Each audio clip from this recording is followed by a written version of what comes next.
కేసీఆర్ని ఒక్క మాటలో చెప్పాలంటే ఎన్టీఆర్కున్న ఓర్పు లేదు, చంద్రబాబుకున్నటువంటి సహనం లేదు, జగన్మోహన్ రెడ్డికి ఉన్నంత పంతము లేదు.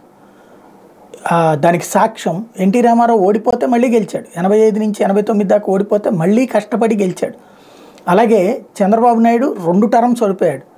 2004, 2009లో మళ్ళీ గెలిచాడు. మళ్ళీ కసిగా పోరాడి 2014లో గెలిస్తే మళ్ళీ ఓడిపోతే మళ్ళీ ఇప్పుడు ఈయన 5 ఏళ్ళు కష్టపడి ఫైనల్గా మళ్ళీ గెలవడం కోసం తపన పడుతున్నారు. అలాగే పార్టీ పెట్టిన తర్వాత ఎదురు దెబ్బతిన్నటువంటి జగన్మోహన్ రెడ్డి మళ్ళీ గెలిచి అధికారాన్ని హస్తగతం చేసుకున్నాడు. కేసీఆర్ ఒకప్పుడు 2 టర్మ్స్ పోరాడాడు, ఆ తర్వాత విజయం సాధించాడు, 2 టర్మ్స్ గెలిచాడు. కానీ ఇప్పుడు ఆ పట్టు బిగువు తగ్గిపోయినట్టుంది. అందుకని బీఎస్పీతో పొత్తుకి పరుగులు పెడుతున్నారు. బీఎస్పీ కనుక లేకపోతే రాజ్యాంగాన్ని దేశంలో నాశనం చేసేయాలి, రాజ్యాంగాన్ని మార్చేయడానికి కుట్రలు జరుగుతున్నాయి కాబట్టి మేము బీఎస్పీతో కలిపి పొత్తు పెట్టుకుంటాం అంటున్నారు.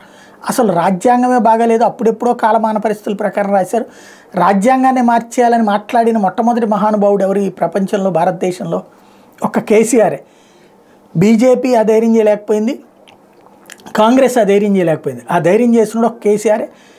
దళిత సంఘాలు వాళ్ళందరూ కూడా సైలెంట్ కొంటంతో నడిచిపోయింది. మరి రాజ్యాంగాన్ని మార్చేయాలనుకున్నటువంటి, కొత్త రాజ్యాంగమే రాయాలనుకున్నటువంటి కేసీఆర్కి రాజ్యాంగంలో చిన్నపాటి మార్పులు చేస్తామనే బీజేపీకి తేడా లేదా?